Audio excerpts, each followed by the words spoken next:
नमस्कार दोस्तों, स्वागत है आप सभी का। आज के इस वीडियो के माध्यम से एनटीपीसी का प्रैक्टिस सेट प्लेटफॉर्म के न्यू सीरीज जो वॉल्यूम 4 आया है उससे डिस्कस करेंगे। इसमें हम लोग 40 जीएस के प्रश्नों को केवल डिस्कस करेंगे। तो एनटीपीसी का सेकेंड फेज का एग्जाम डेट जो है दे दिया गया है और बहुत सारे छात्रों का एडमिट कार्ड जो है सेकेंड फेज में आ गया है। तो जिन छात्रों का एग्जाम अभी नहीं हुआ है उनके पास समय बहुत कम है। आप मैक्सिमम प्रश्नों का रिवीजन करें और प्रैक्टिस सेट 1 से 2 अवश्य डेली लगाए। तो इस वीडियो में हम लोग प्लेटफॉर्म के नया सीरीज जो वॉल्यूम 4 आया है उससे जो है टेस्ट सीरीज 1 जो है शुरू कर रहे हैं। इसमें केवल 40 हम लोग जीएस के प्रश्नों को डिस्कस करेंगे। तो वीडियो देखिए और अपना स्कोर कमेंट में अवश्य बनाएं कि आप कितने प्रश्नों का इसमें सही कर पा रहे हैं, ताकि नेक्स्ट जो है हम प्रश्न लेके आए उसका जो है आकलन आप लोग कर सके और अपनी तैयारी जो है आपकी कितनी हुई है उस अनुसार जो है आप आगे तैयारी करें। किस सब्जेक्ट में आपको ज़्यादा ध्यान देना है और कौन सा टॉपिक जो है आपको ज़्यादा पेचीदा लग रहा है।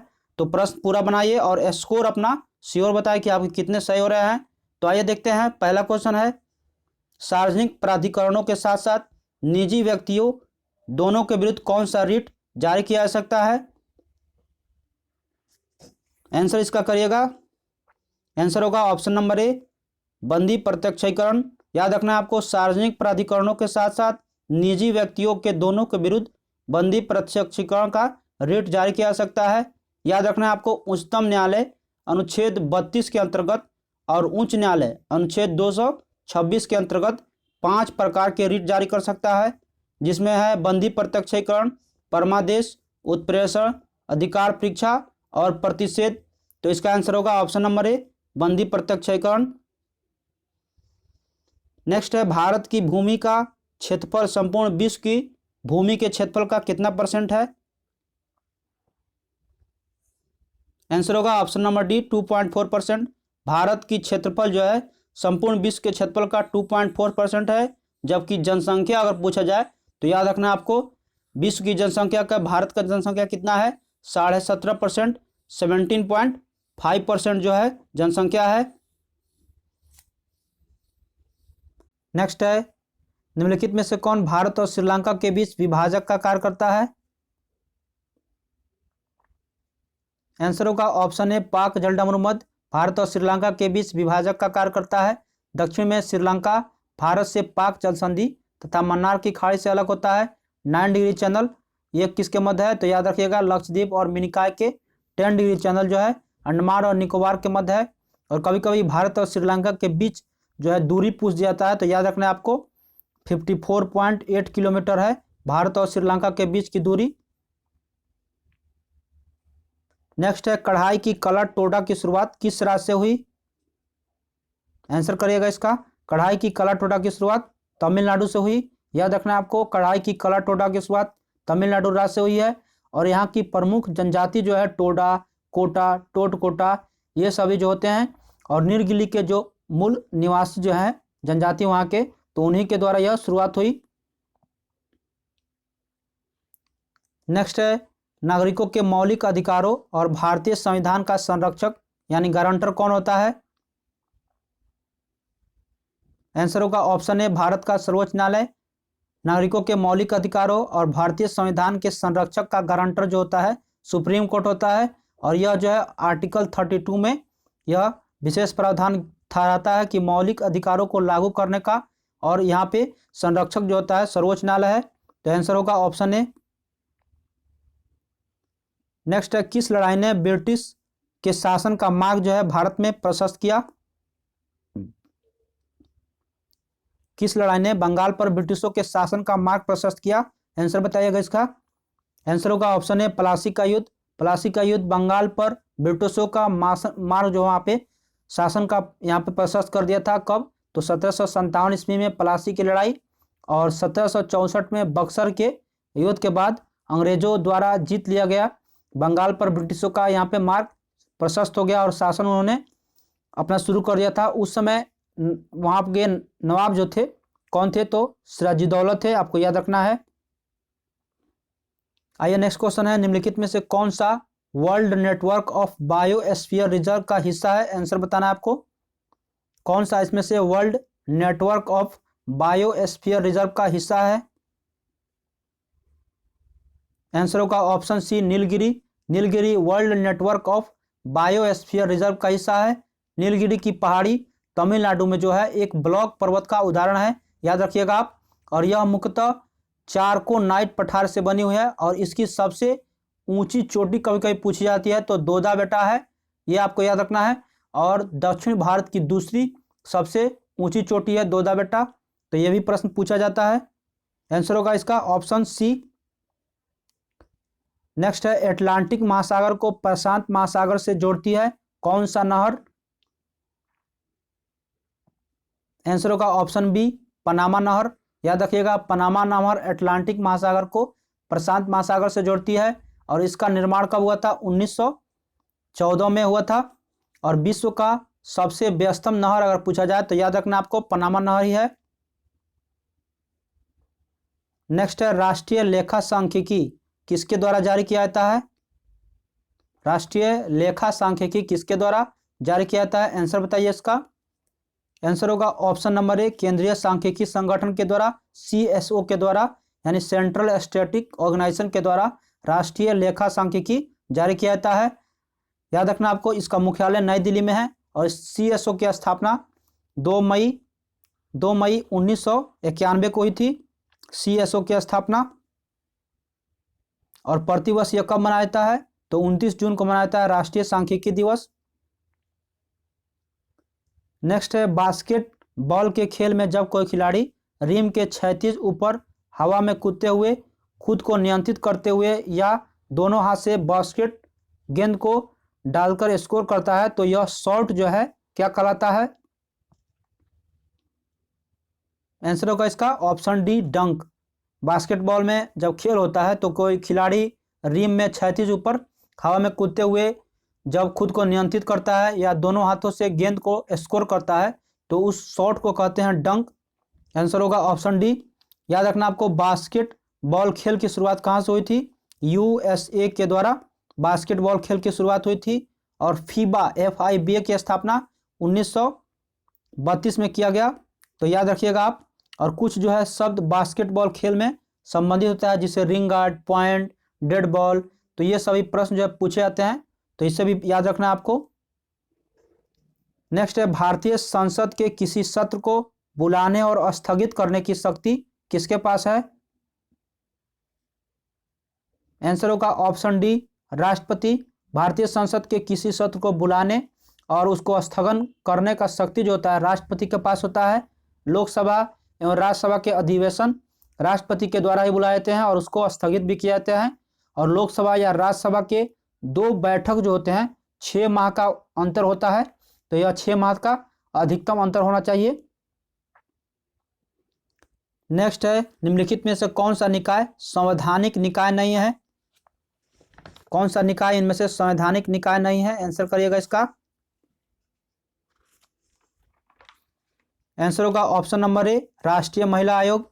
राष्ट्रीय महिला आयोग संवैधानिक निकाय नहीं है और राष्ट्रीय महिला आयोग भारतीय संसद द्वारा 1990 में पारित किया गया था और इसके तहत 1990 में इसको पारित करने के बाद 1992 में इसको एक गठित संवैधानिक निकाय बनाया गया, तो याद रखिएगा यह एक वैधानिक निकाय है। राष्ट्रीय महिला आयोग के अध्यक्ष अभी वर्तमान में कौन है? तो याद रखिएगा श्रीमती रेखा शर्मा इसके अध्यक्ष हैं।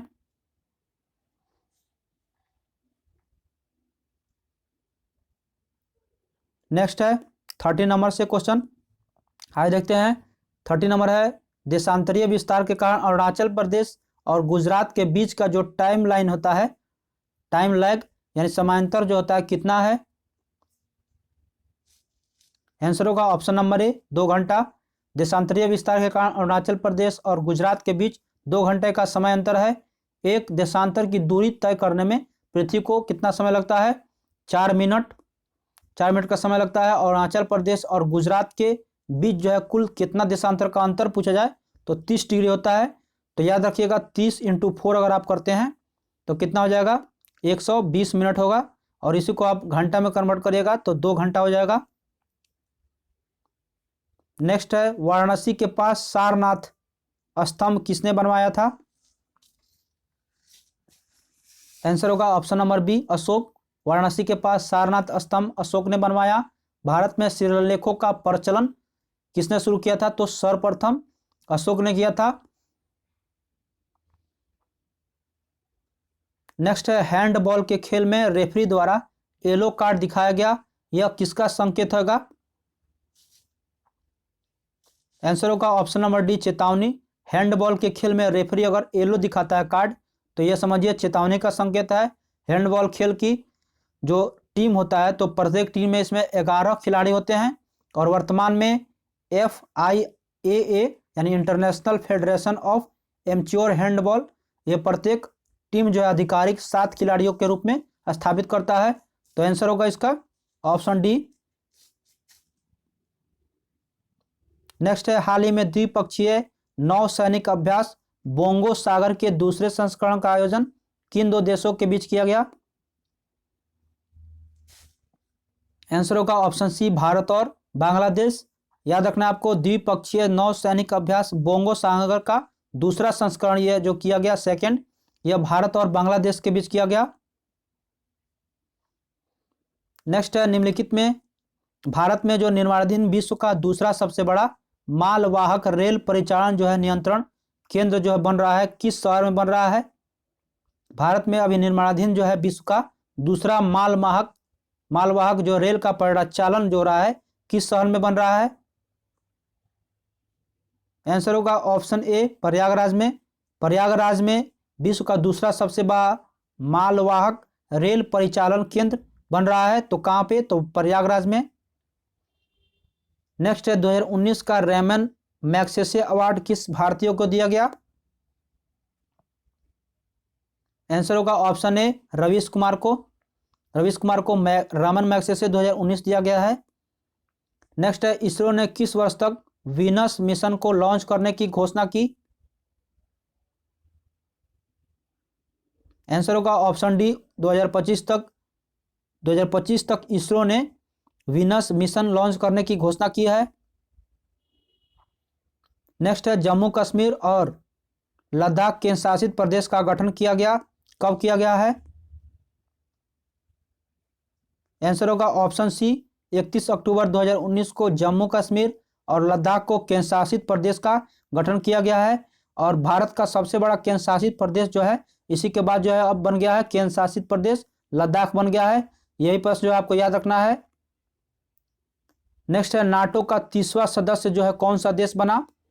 नाटो जो होता है NATO, जिसका फुल फॉर्म होता है नॉर्थ अटलांटिक ट्रीटी ऑर्गेनाइजेशन, इसका मुख्यालय कहाँ है? ब्रुसेल्स है। इसका 30वां सदस्य आपको बताना है।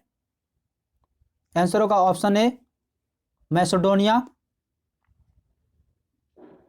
नेक्स्ट है, NK सिंह 15वें वित्त आयोग के अध्यक्ष नियुक्त किए गए। वित्त आयोग का गठन राष्ट्रपति के द्वारा कितने वर्षों पर किया जाता है? आंसर होगा ऑप्शन नंबर सी, 5 वर्ष। NK सिंह 15वें वित्त आयोग के अध्यक्ष बने और इनका कार्यकाल कितना होगा? तो 5 वर्ष का होगा और यह राष्ट्रपति के द्वारा नियुक्त किया जाता है। नेक्स्ट है, भारत के राजनीतिक मानचित्र के अंतर्गत क्षेत्रफल के आधार पर भारत का सबसे बड़ा जिला कौन सा जिला है? पॉलिटिकल मैप के अंतर्गत सबसे बड़ा जिला। आंसर होगा ऑप्शन बी, लेह। याद रखना आपको, भारत के राजनीतिक मानचित्र के अंतर्गत क्षेत्रफल के आधार पर सबसे बड़ा जिला अगर पूछा है तो लेह है। सबसे ठंडा और शुष्क स्थान भी लेह है और भारत का सबसे बड़ा क्षेत्रफल में केंद्र शासित प्रदेश जो है लद्दाख हो गया है। लद्दाख केंद्र शासित प्रदेश है, राजधानी इसकी है लेह। सबसे गर्म जिला पूछा जाए तो याद रखना आपको जैसलमेर है, भारत का सबसे बड़ा गर्म जिला। और यहाँ पे सबसे बड़ा परमाणु परीक्षण जो है यहाँ पे ये जैसलमेर में ही होता है। भारत का परमाणु परीक्षण केंद्र जैसलमेर जिला में ही अवस्थित है। नेक्स्ट है, भारत के परमाणु सक्षम सौर मिसाइल के नए संस्करण यानी का सफलतापूर्वक किया गया। यह कितनी लक्ष्य जो है भेज सकेगी? नया संस्करण किया गया है परमाणु सक्षम सौर मिसाइल का। आंसर होगा ऑप्शन सी, 800 किलोमीटर। 800 किलोमीटर इसका जो है भेज सकने में क्षमता है सक्षम सौर मिसाइल का। नेक्स्ट है, यहाँ पे 56 नंबर से बीच में जो है रीजनिंग और मैथ के प्रश्न है। तो यहाँ से मैं 56 नंबर से GK GS के प्रश्नों को डिस्कस कर रहा हूँ। आइए देखते हैं, कह रहा है कौन सा जीव 2 टुकड़ों में कट जाने के बाद फिर से बढ़ जाता है, उस जीव का नाम बताना है जो 2 टुकड़ा में कट जाएगा फिर बढ़ जाएगा। तो आंसर होगा ऑप्शन डी केचुआ। इसे किसान का मित्र भी कहते हैं और यह एनिलिडा श्रेणी में आता है, याद रखना आपको, एनिलिडा श्रेणी में आता है केचुआ। नेक्स्ट है कौन सा ग्रीक अक्षर तरंगदैर्घ्य को दर्शाता है? कौन सा ग्रीक अक्षर है जो तरंगदैर्घ्य को दर्शाएगा? आंसर होगा ऑप्शन सी लैम्डा। इसको उल्टा वाई से आप देख सकेंगे, दर्शा सकेंगे, इसको लैम्डा बोलते हैं। यह तरंगदैर्घ्य को दर्शाता है। नेक्स्ट है सामान्य जुकाम के इलाज के लिए किस विटामिन का उपयोग किया जाता है? आंसर होगा ऑप्शन सी विटामिन सी। सामान्य जुकाम के इलाज के लिए विटामिन सी का उपयोग किया जाता है। और विटामिन शब्द का प्रयोग पोलैंड के बायोकेमिस्ट फंक के द्वारा 1912 में किया गया था, याद रखिएगा आप। विटामिन सी और ई जो होते हैं एंटीऑक्सीडेंट के रूप में काम करते हैं। विटामिन सी का रासायनिक नाम एस्कॉर्बिक एसिड है जो स्कर्वी रोग को ठीक करता है। विटामिन ए का नाम रेटिनॉल, B1 का थायमिन, विटामिन डी का कैल्सीफेरॉल। तो यहाँ से 1 से 2 प्रश्न हर एक एग्जाम में पूछे जाते हैं और एनटीपीसी में पूछे भी जा रहे हैं हर एक शिफ्ट में। तो विटामिन से जितने भी प्रश्न है आपको याद रखना चाहिए, उनसे होने वाले रोग और इसके कारण और इसका रासायनिक नाम।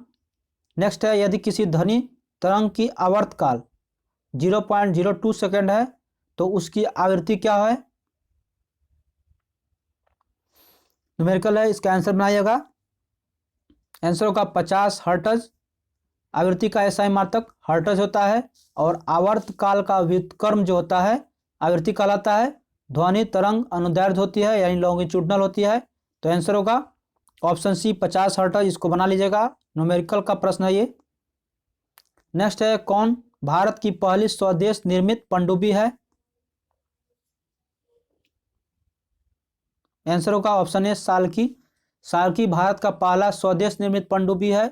यह सी सुमार श्रेणी का इंडियन नेवी का डीजल इलेक्ट्रॉनिक पनडुब्बी है और इसका राजीव गांधी के द्वारा 1987 में जलावतरण किया गया था। तो आंसर होगा ऑप्शन ए साल्की। नेक्स्ट है यहाँ पे उदाहरण है, बताना है आपको कौन सा अभिक्रिया है।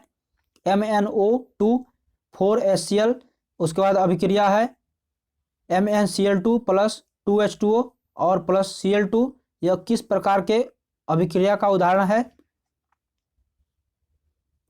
आंसर होगा ऑप्शन नंबर सी रेडॉक्स अभिक्रिया। नेक्स्ट है निम्नलिखित में से कौन सी अधातु विद्युत का सुचालक है? आंसर होगा ऑप्शन सी ग्रेफाइट। याद रखना आपको, विद्युत का पूछ रहा है यहाँ पे, विद्युत का अधातु कौन सी सुचालक है? तो आंसर होगा ग्रेफाइट। ग्रेफाइट अधातु होते हुए भी विद्युत का सुचालक है। ग्रेफाइट कार्बन का रवादार जो है अपरूप है यानी क्रिस्टलाइन अपरूप है और इसका संरचना कभी कभी पूछ जाता है तो याद रखना हेक्सागोनल होता है और इसका उपयोग जो होता है इलेक्ट्रोड के निर्माण में या स्नेहक के रूप में, कार के बैटरी के रूप में, तो ये होता है। नेक्स्ट है इंसुलिन किसे विनियमित करता है? आंसर होगा ऑप्शन ए रक्त के शर्करा का स्तर को इंसुलिन जो है विनियमित करता है। अग्नाशय द्वारा बीटा कोशिकाओं में इसका स्राव होता है और यह यकृत में ग्लूकोज को ग्लाइकोजन के रूप में संचय को प्रोत्साहित करता है। तो याद रखिएगा डायबिटीज जो होता है इसकी कमी के कारण जो है डायबिटीज, ये जो है इसकी कमी से रक्त में शर्करा की मात्रा अगर बढ़ जाती है तो जिसे डायबिटीज रोग हो जाता है। और इंसुलिन की खोज जो किसने की थी? याद रखिएगा बेंटिंग और बेस्ट ने 1921 में। नेक्स्ट है हाइड्रोफोबिया किसके कारण होता है? आंसर होगा ऑप्शन बी रेबीज के विषाणु के कारण हाइड्रोफोबिया होता है। हाइड्रोफोबिया जिसे फियर ऑफ वाटर यानी जल से डर लगने से होता है और यह केंद्रीय तंत्रिका तंत्र को प्रभावित करता है। इसको याद रखिएगा, बिल्ली या अन्य जानवर, कुत्ता, पागल कुत्ता अगर काट लेता है तो यह घातक एक रोग है जो होता है हाइड्रोफोबिया रेबीज के विषाणु के कारण। नेक्स्ट है विद्युत स्विच को मरम्मत करते समय इलेक्ट्रीशियन रबर दस्ताने क्यों पहनेंगे या क्यों पहनने चाहिए? आंसर होगा ऑप्शन बी बिजली के झटके से बचने के लिए वहाँ पे दस्ताने लगा देता है अगर मरम्मत करने समय। नेक्स्ट है, यदि किसी वस्तु का द्रव्यमान कर रहा है 60 kg है और उसे चंद्रमा पर ले जाता है तो वहां पे भार जो है क्या होगा? आंसर होगा ऑप्शन बी 100 न्यूटन हो जाएगा। यदि किसी वस्तु का द्रव्यमान अगर 60 kg है उसे चंद्रमा पर ले जाता है तो वहां पे भार जो होगा 100 न्यूटन हो जाएगा। आंसर होगा ऑप्शन बी।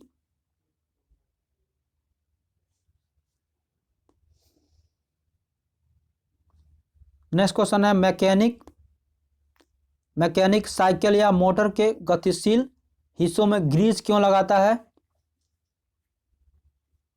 आंसर होगा ऑप्शन नंबर बी, घर्षण को कम करने के लिए स्नेहक के रूप में। मैकेनिक साइकिल या मोटर के गतिशील हिस्सों में ग्रीस इसलिए लगाता है क्योंकि वहां पर घर्षण कम होगा, और यह स्नेहक के रूप में लगाता है। घर्षण बल जो होता है वस्तु के गति का विरोध करती है। नेक्स्ट है, शरीर की सबसे बड़ी या लंबी हड्डी कौन सी है? आपको बताना है शरीर की सबसे लंबी हड्डी क्या है। आंसर होगा ऑप्शन सी, फीमर इसको कहते हैं, जो जांग की हड्डी होती है सबसे लंबी हड्डी होती है शरीर की। अस्थियों का निर्माण जो है संयोजी ऊतक से होता है, याद रखना है आपको। नेक्स्ट है, जीवाश्म ईंधन के जलने से वातावरण में कार्बन डाइऑक्साइड की मात्रा में वृद्धि होती है और इसके कारण होने वाले हानिकारक रोग का नाम क्या है? आंसर होगा option number B, green house प्रभाव। वातावरण में कार्बन डाइऑक्साइड यानी CO2 के बढ़ने से ग्रीन हाउस प्रभाव उत्पन्न होता है। ग्रीन हाउस प्रभाव में कार्बन डाइऑक्साइड गैसों का अवरक्त किरणों को अवशोषित करके पूरा पृथ्वी पर प्रेषित करने के लिए क्षमता पाई जाती है। और ग्रीन हाउस गैसों में कभी कभी पूछ जाता है कौन कौन से हैं, तो याद रखना आपको, ग्रीन हाउस गैस में आता है जलवाष्प, carbon dioxide, methane, CFC, nitrous oxide, ये सभी जो है ग्रीन हाउस गैसों में आता है, जिसमें SF6 जो है सर्वाधिक अवरक्त किरणों को अवशोषित करता है, इसमें क्षमता पाई जाती है। तो यहाँ से ऑप्शन बी इसका सही आंसर होगा। नेक्स्ट है, जूल या कूलम किसकी इकाई है? जूल या कूलम जो है किसकी इकाई है? आंसर होगा option number A, volt. Volt जो है जूल या कूलम की इकाई है। वोल्ट विभवांतर का मात्रक है। तो मैंने इसमें 40 जो है GS के प्रश्नों को डिस्कस कराया। वीडियो अच्छा लगे तो लाइक करें, शेयर करें, और जो दोस्त चैनल पे पहली बार विजिट कर रहे हैं बेल आइकन को प्रेस करके चैनल को सब्सक्राइब कर लें ताकि नेक्स्ट वीडियो का आपको नोटिफिकेशन मिल सके। डेली मैं 2 प्रैक्टिस सेट आपको लेकर आऊँगा जिसमें 40 जो है GS के प्रश्नों को हम लोग डिस्कस करेंगे, ताकि आपका एग्ज़ाम जो है अब नज़दीक है। जिन छात्रों का एग्ज़ाम अभी नहीं हुआ है वे ज़्यादा से ज़्यादा प्रश्नों का रिवीजन करें, प्रैक्टिस सेट अवश्य लगाएं, ताकि आपको पता चल सके कि आपकी तैयारी किस स्तर तक हुई है और आपको किस टॉपिक में ज़्यादा कन्फ्यूज़न हो रहा है या दिक्कत हो रहा है, तो आप उस स्तर से तैयारी और रिवीजन कर सके। तो इसमें मैंने 40 प्रश्नों को डिस्कस कराया। मिलते हैं नए अगले सेट में। यह प्लेटफार्म का नया जो बुक आया है सीरीज वॉल्यूम 4, उसमें से मैं सेट को डिस्कस कर रहा हूँ। तो आइए देखेंगे अगले सेट में नया प्रैक्टिस सेट इसका। तो मिलते हैं नए अपडेट में, तब तक के लिए जय हिंद, जय भारत।